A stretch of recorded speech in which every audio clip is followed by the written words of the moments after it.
Major Lindsay and Africa presents Bouncing Back, conversations about resilience for lawyers.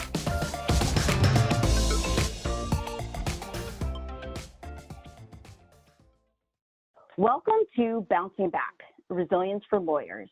This podcast is brought to you by Major Lindsay and Africa, the global leader in legal search and consulting. I'm your host, Rebecca Glatzer. I'm a managing director in the associate practice group at Major Lindsay and Africa. In this podcast, you'll hear me speak to successful professionals about the hiccups, bumps, bruises, and setbacks they've experienced in their careers and personal lives. And you'll learn how they ultimately bounce back from those experiences to thrive. Today, my guest is Bendita Cynthia Malakia. Bendita is Global Head of Diversity and Inclusion at Hogan Lovells, one of the largest law firms in the world. In her role, Bendita works to transform the legal profession into an inclusive industry where women, minoritized persons, LGBTQIA, and disabled individuals can thrive. Prior to her time as a diversity, equity, and inclusion professional, Bendita spent 7 years as an associate at international law firm Norton Rose Fulbright. Bendita also has prior in-house counsel experience at the International Finance Corporation, the private sector arm of the World Bank Group, as well as in the private wealth management group at Goldman Sachs. Bendita is secretary of the National LGBT Bar, a member of the Mansfield Rule Implementation Task Force, the Association of Law Firm Diversity Professionals, and the Social Impact Incubator for the Institute for Inclusion in the Legal Profession. Bendita is a graduate of Harvard Law School and Barnard College. Bendita, thank you for being my guest today. Absolutely, Rebecca. There's no one else that I would rather talk about this topic with. Thank you. Well, to get started, I'm just going to start with a bang. In 2013, you had a harrowing experience. You were at Westgate Mall in Nairobi, Kenya, when it was taken over by terrorists. What happened? Sure. In 2013, I was on secondment to International Finance Corporation, and I was only there at the time for a couple of months, and had elected to have a lunch with an individual at another bank that someone had introduced me to. And about 10 minutes into us meeting, we heard some loud noises that sounded like a car backfiring, having just come from DC. That's what I thought it was. But were actually gunshots and some small bombs. And everyone on this terrace at the mall, a restaurant called Art Cafe, fell to the ground. The person that I was with pulled me to the ground because I thought it was a car backfiring and didn't realize I was in real danger at that point.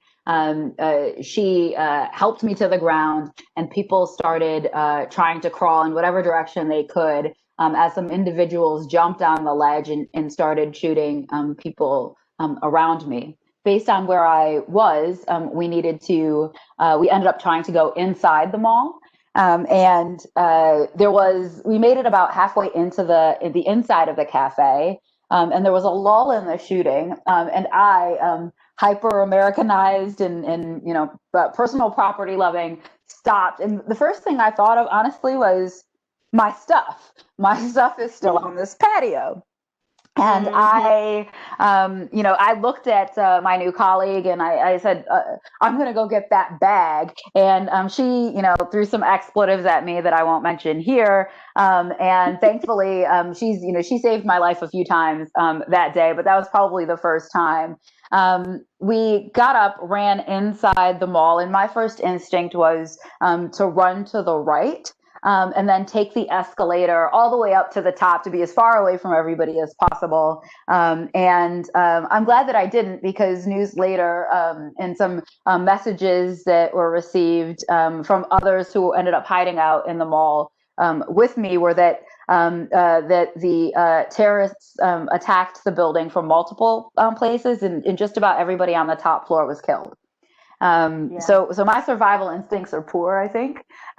We ended up taking a left, and her view was we should hunker down as quickly as possible. Whatever we do, we shouldn't be wandering around the mall. We should find a place. We should kind of shelter in place and go there. And so we ended up going into a store called Mr. Price. I went back to the mall a few years after. It no longer exists.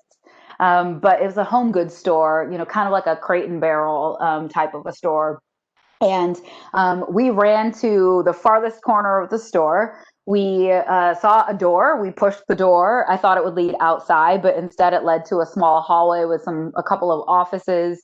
And then we pushed another door, and there was a small break room.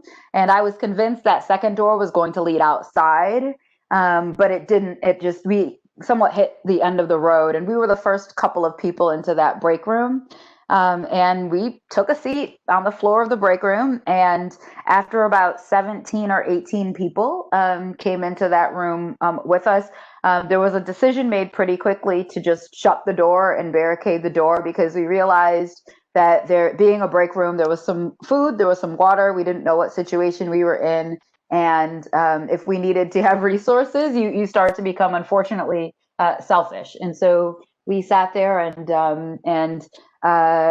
all of us, I think, took a collective sigh and deep breath. And pretty quickly, we started developing some routines. And, we, of course, had to make sure that everyone was going to be quiet. We spent time trying to teach some of the older individuals who felt compelled to try to make phone calls how to text, because being quiet is necessary when you're trying not to be discovered or found.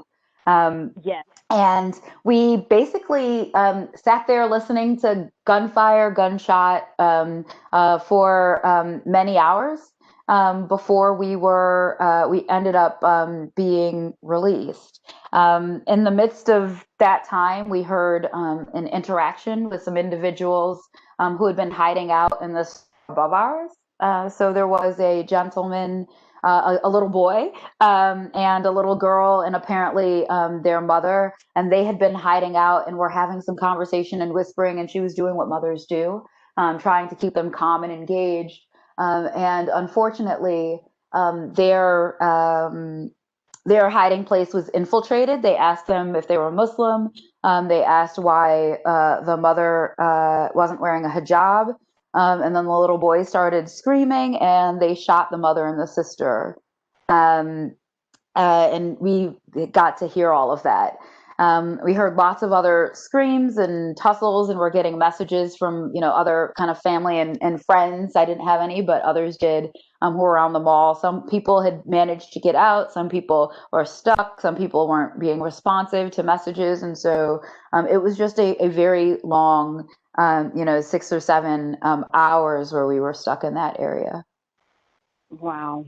And for those who don't know about this terrorist attack, according to reports that I've read, 70 people were killed, and close to 175 people were injured.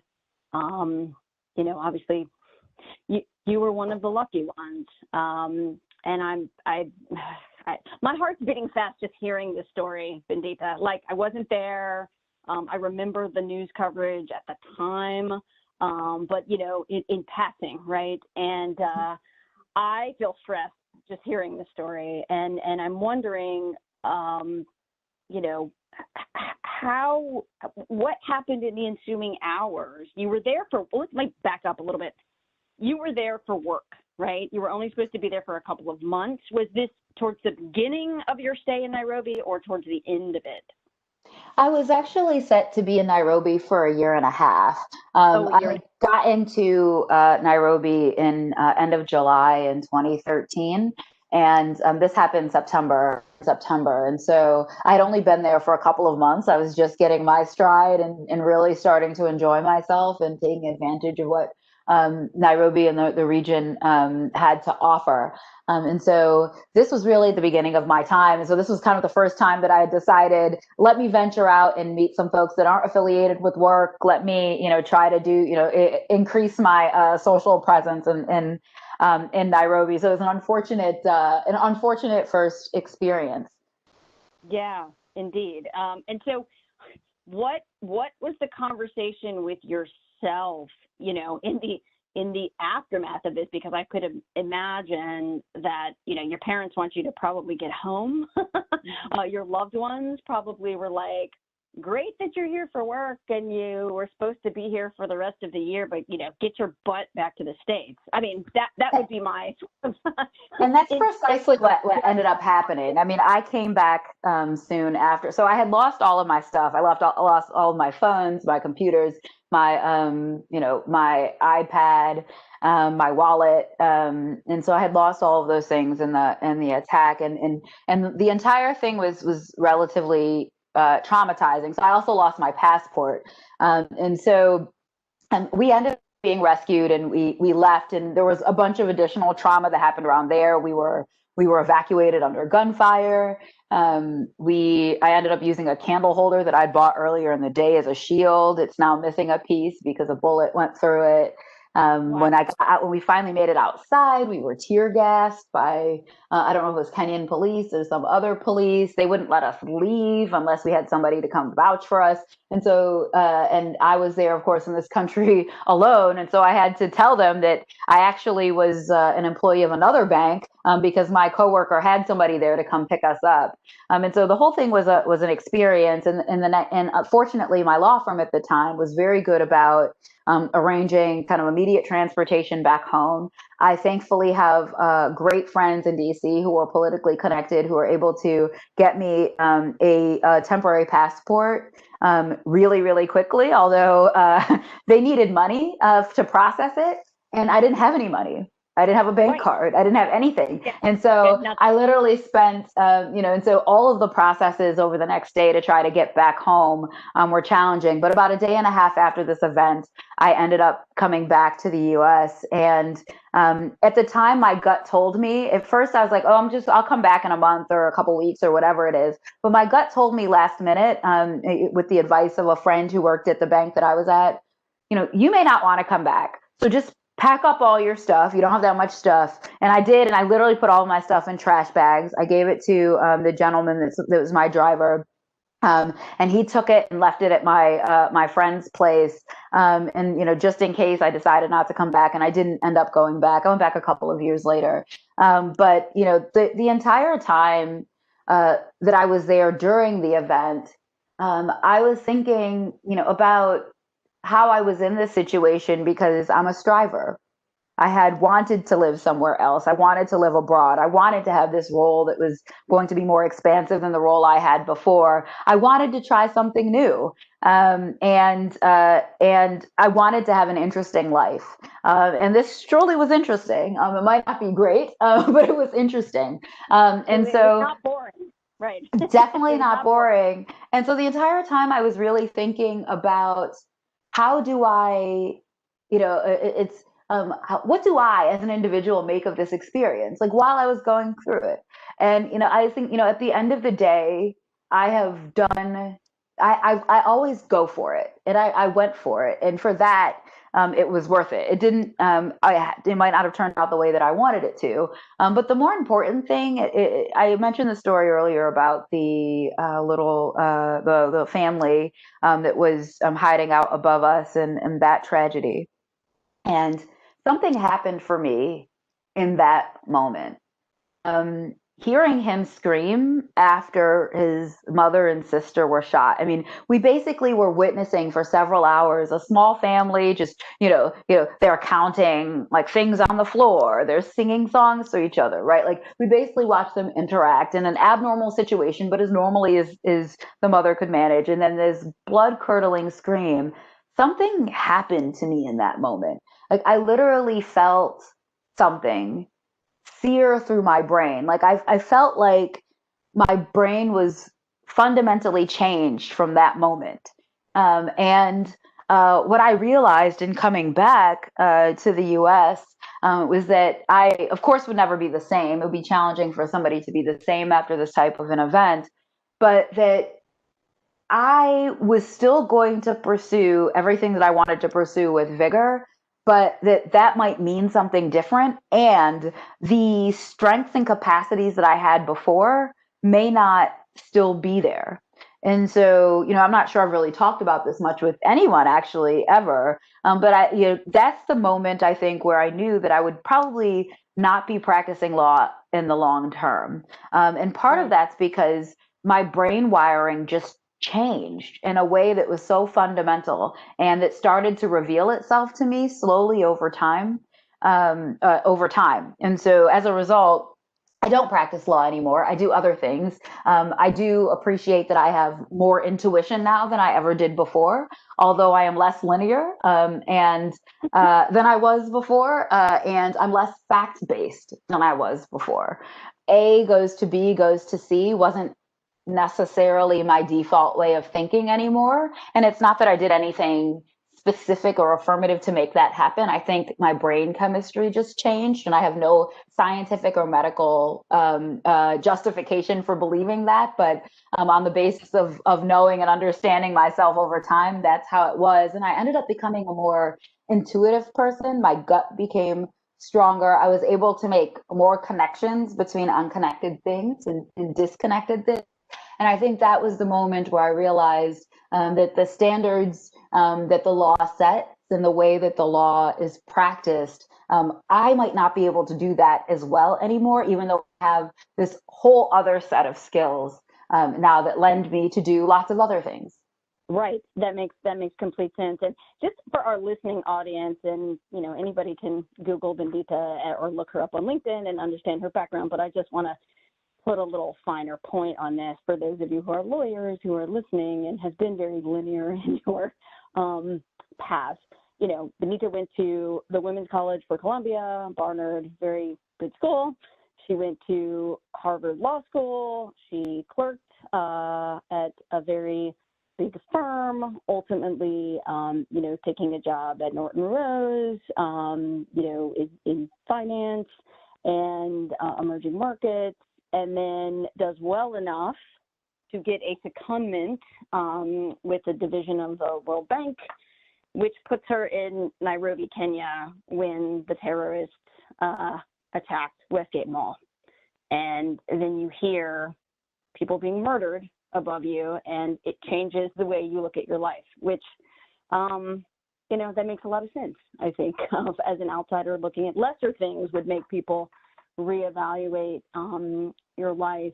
In thinking about this, because we're talking about resilience, I feel like I have PTSD just from hearing the story. My heart is still pounding to my chest as I talk to you right now. And we're talking about careers, and you joked earlier that you were like, oh, my bag, I got to go get my laptop and my phone, right? And your friends. Isn't that insane? No. Like, we need to get out of here. The stuff you can get another phone. You can't get another life, right? Right. And I'm sitting here wondering, from the moment this happens until you put feet on solid ground in the U.S. and you get home, right? I would imagine that is a fight or flight response, and you are just trying to put one foot in front of the other. But then you get home, right? Back to normalcy. I'm using bunny ears right now because nothing is normal. How do you process that experience, mentally? How do you, aside from the job, I would have PTSD from that. How do you mentally function when you've gotten home, you're in the U.S., how can one carry on business as usual, I guess, is my question for you. How did you function in that moment? I didn't very well. I mean, there were so many parts of this experience that were traumatizing. I mean, even after we were rescued, I mentioned some of the incidents that happened between being tear gassed and other things. I mean, even when I got on the plane, looking for perpetrators of the event for every flight. And so everybody was looking at each other like, or you're getting on this flight, were you one of the people who bombed the mall, right? And so the whole and there was a whole incident around the plane being late, there being a gas spill. So it took about 4 hours or so before my flight actually took off in a way that made me very anxious, and it really stoked my anxiety. When I landed in the UK, where I had a layover, I was interviewed and intercepted by British police who were telling me that I wouldn't be able to get on my next flight unless I was interviewed. There were all sorts of things that happened that made this whole thing extremely traumatizing. And by the time I got back to the US, my mother had done all of this kind of in a desire to help try to rescue me, or get me rescued or raise some attention to what was happening. There were press who were there when I landed, and I ended up having to do a press interview. So when I got back, I couldn't really process much.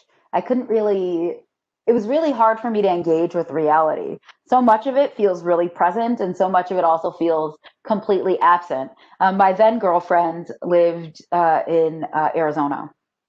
And I basically decided at some point that I was just going to go to Arizona for several weeks. And I was there for something like 6 to 8 weeks. And I don't really remember my time in Arizona much, except for that I did a lot of Bikram yoga. I videoed in on some hip hop belly dance classes from DC. And I basically wandered around without shoes in Tempe, Arizona, drinking with random people on their porches, going to Target. I didn't have shoes half the time. Like, there's a period of time that's really lost to me. And that's completely a blur. I think really I've always been a that valued working, whether that was vis-a-vis being a student or in a professional workplace. And so for me, the thing that kind of got me recentered, because I'm such a career focused person, was to kind of get back to DC, get back to work. But what that meant was, trying to go through the motions. People, there are all the politics around my returning back to work, and the fact that I wasn't in Nairobi anymore, I was in DC. And is that an appropriate thing for me to be doing? And people not really knowing how to interact with me or how to be with me. My brain was changing. And changing significantly. And so even though my emotions about things didn't really change, and I didn't necessarily have a different perspective, the way my brain operationalized information, consumed information, deployed information was just completely different. And that made it really challenging for me in the context of my personal relationship in ways that didn't become apparent to me over time. So I ended up getting married subsequently. Now we're divorced. She's still my best friend, saw over Christmas. But there's so much about the way my brain has changed and other changes that were happening that I couldn't really pinpoint over time, where I had to really relearn who I am and what I care about. And that was really important to me. And also recognizing, and didn't really recognize it much until about a year ago, or maybe at some point during early 2020, that I have an incredible amount of anxiety. And I think it was always existing low level. And it's really come to the fore after the Westgate incident. A lot of anxiety about a lot of things. And I'm able to leverage my anxiety to mostly work for me. It means I wake up really early in the morning. It means I work a lot. It means I care about excellence. And thankfully, I've been given enough leeway from the people I work with, such that, all of my anxieties play out in a way that tend to make me more successful in what I do. But they also drive other people crazy sometimes. And they also, and it also provides this kind of low level pressure that you have an insecurity about the world. And so that insecurity, I think, is definitely born from the Westgate incident. But really thinking about when major life events happen, whether it's a divorce or even a marriage, having children, if you move, if you get laid off, the pandemic, any of these things are significant enough that each and every one of us should be able to step back and say, first and foremost, I am a person in this world, a thinking, feeling human being. And as a human being, I experience things and I am impacted. When things happen that are rooted in hate, when things happen in the world, even if they're not rooted in hate, that are fundamental, each of us experiences them. And we ought to, number one, give ourselves grace and accept that we are people who can be impacted by the world, whether in the context of our workplace or not. And that we ought to give ourselves some grace for processing what's happening and allow ourselves enough room to grow and learn who are we now that this thing has happened? There are so many things that are happening right now in our world, whether it's, the incredibly fraught race relations, whether it's a society where we have a coup and a transition of power, hopefully going forward peaceful, where we have macroeconomic shifts and a real health crisis that's demonstrating a lot of inequities in our society. We should be changed. And it's important for us to recognize that and to accept that, and to really think about, in the context of what I know now and who I am, who do I want to be? And to know that as individuals, we have the right to choose who we want to be at any given point in time. Now, what that looks like may be circumstantial. Some of us have more privilege than others. But it's just to know that we ought to give ourselves grace for being flexible in what comes after the tragedy. Amen. Amen. Agreed. And you and I have had some discussions about this and what is resilience and what does it look like, and is it a word that's maybe overused? I've frankly, had some debate myself in terms of naming this podcast, right? Keeping it short and sweet, and at the same time, struggling myself with what resilience means. And you've said there's so many nuggets of good in what you've been saying, Bendita, and just again, drive some things home. I mean, and I think what you're saying, and I want you to correct me if I'm not paraphrasing accurately here, is there's got to be room for being human, right? There's got to be room for being human regardless of what we do.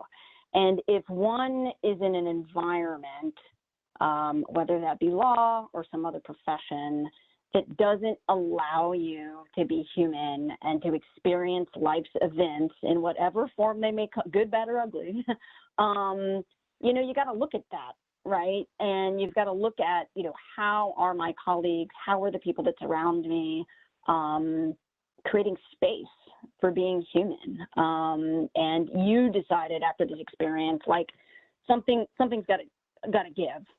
Is that right? Would you say that's an accurate depiction of what you've just said?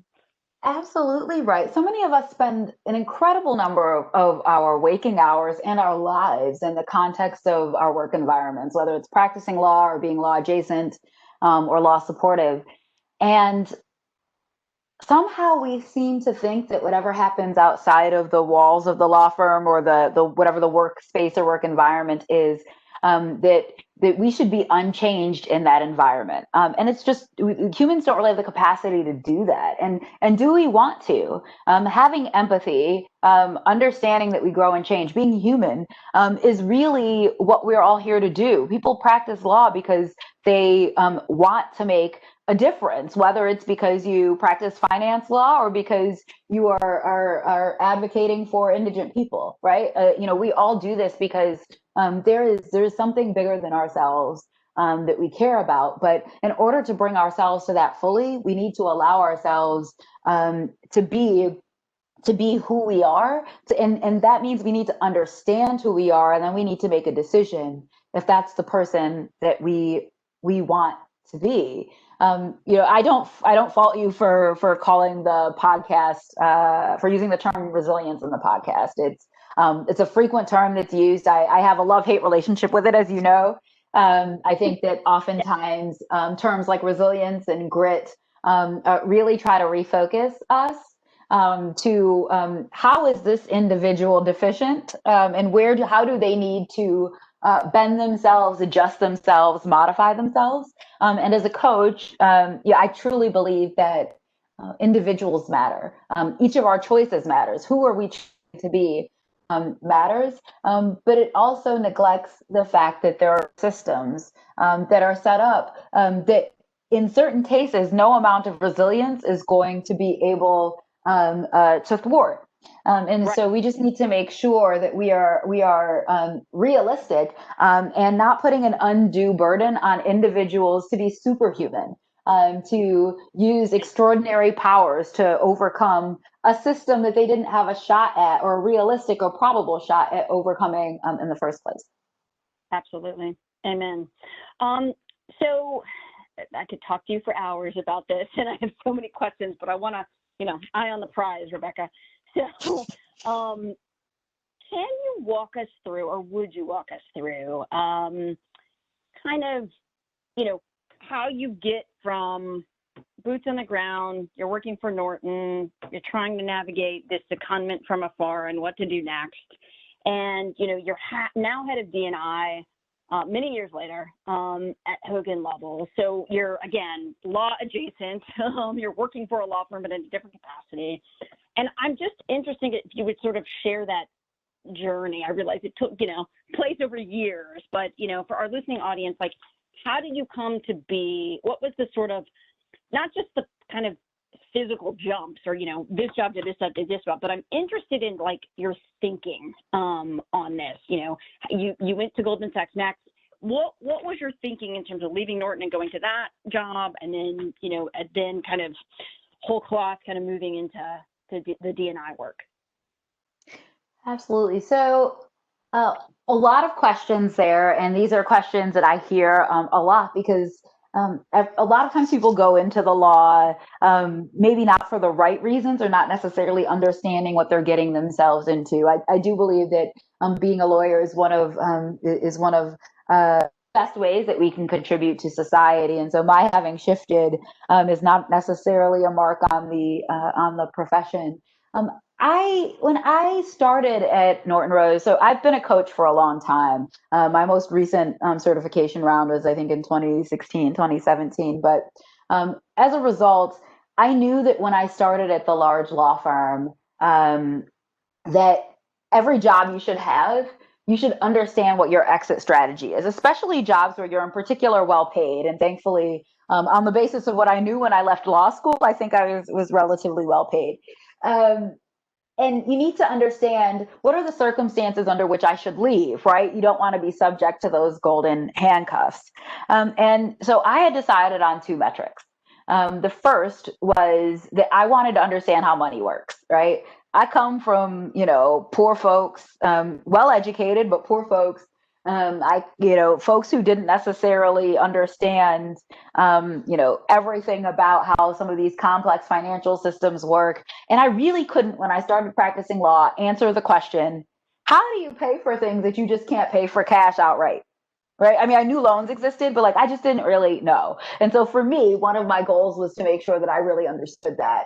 How do people pay for things that they can't afford outright?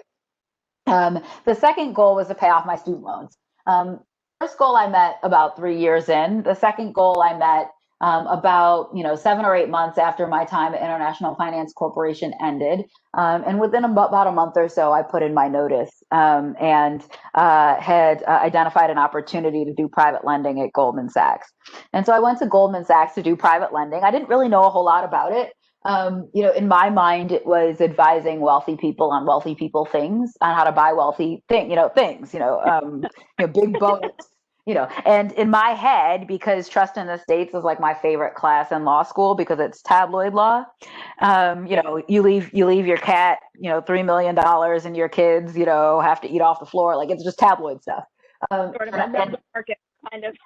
Exactly. And as a Real Housewives of Everywhere fan, I was a fan of that. I ended up, I ended up basically joining that team out of Texas, and decided pretty quickly that in the landscape where there was, where Trump started to become a candidate, and with everything happening in the world, that it just wasn't sexy enough to overcome my desire to make a change. And I was lucky, and that over time, from the time I was at Norton Rose Fulbright to even at IFC, where I was part of the group that worked on a project that had its first diversity KPI through the World Bank, through just independent efforts that I took at Goldman Sachs and their Texas offices, that I had enough kind of breadcrumbs to put together where I felt like I understood what diversity and inclusion might be, and I felt drawn to that. I paid off my student loans. My partner made a decent salary. We were then married. And she said, well, why don't you do something that you're really passionate about? Take a year, figure it out, and do. And pretty quickly, I realized diversity was the thing that I wanted to do. And so I set out my own diversity consultancy. The first few months are really rough. No idea what I was getting into as an independent business owner. But after a while, I got I hit my stride. I took on some projects that really allowed me to see the landscape. And what I realized after about a year or so in was that while I liked I love diversity. There were some things that weren't happening in the context of a consultancy that I really felt like I needed to make real progress, including the perspective and the politics and the relationships that you start to understand in one organization that really make a difference with respect to diversity and inclusion. So I started looking, and I found my then next boss at a conference, and they had an open position. And the process went pretty quickly, and that happened to be at Hogan Lovells, and I joined a little over 3.5 years ago as a manager for the Americas. And over the last couple of years, I've worked my way up to being the global head of diversity and inclusion, handling our diversity efforts for our 45 plus offices around the world. And so I'm really honored and delighted to have taken that journey. I learn something new every day. My team teaches me new things every single day. And I'm just lucky that I've been able to use all of my experiences, including the empathy and honed anxiety that I've gotten from the terrorist attack experience to make me not just a better human being, but a better diversity professional and just an overall better person. Honed anxiety, I'm stealing that term.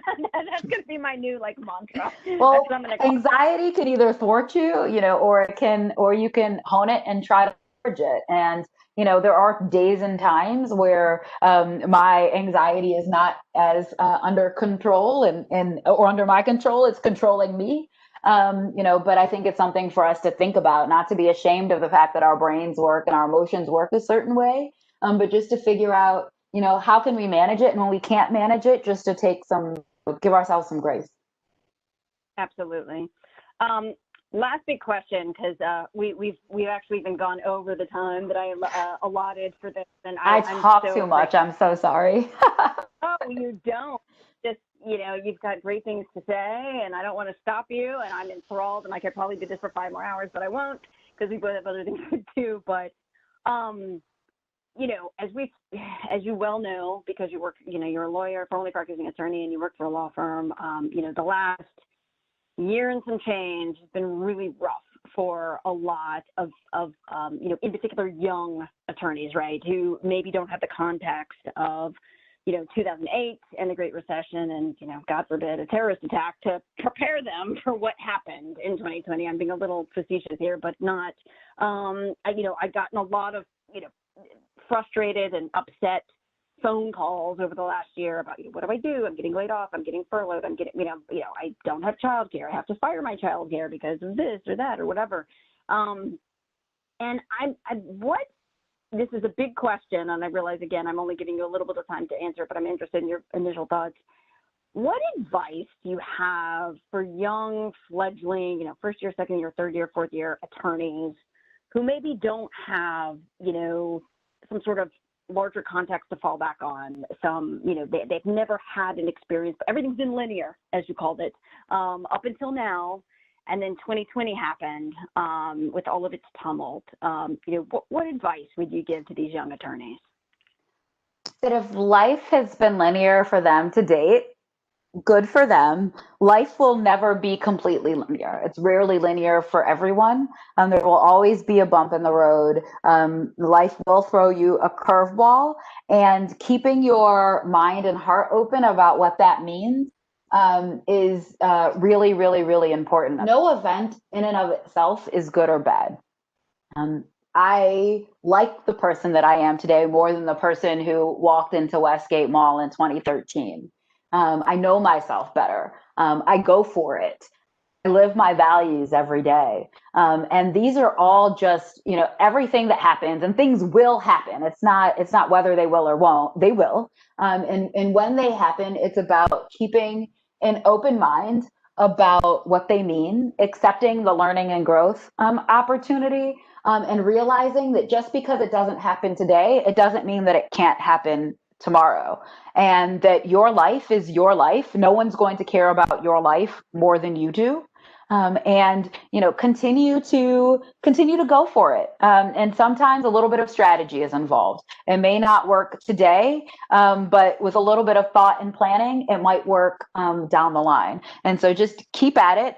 Have faith in yourself. You are more than capable.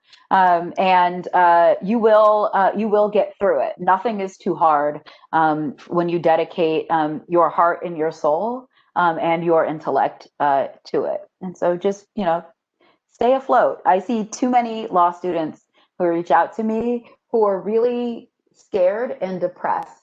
They don't want to work for a large law firm, or they're worried about working too many hours, or they're worried about never being able to see their family, or they're worried about paying back their student loans, or all of these are opportunities to innovate, and you should look at it from that perspective.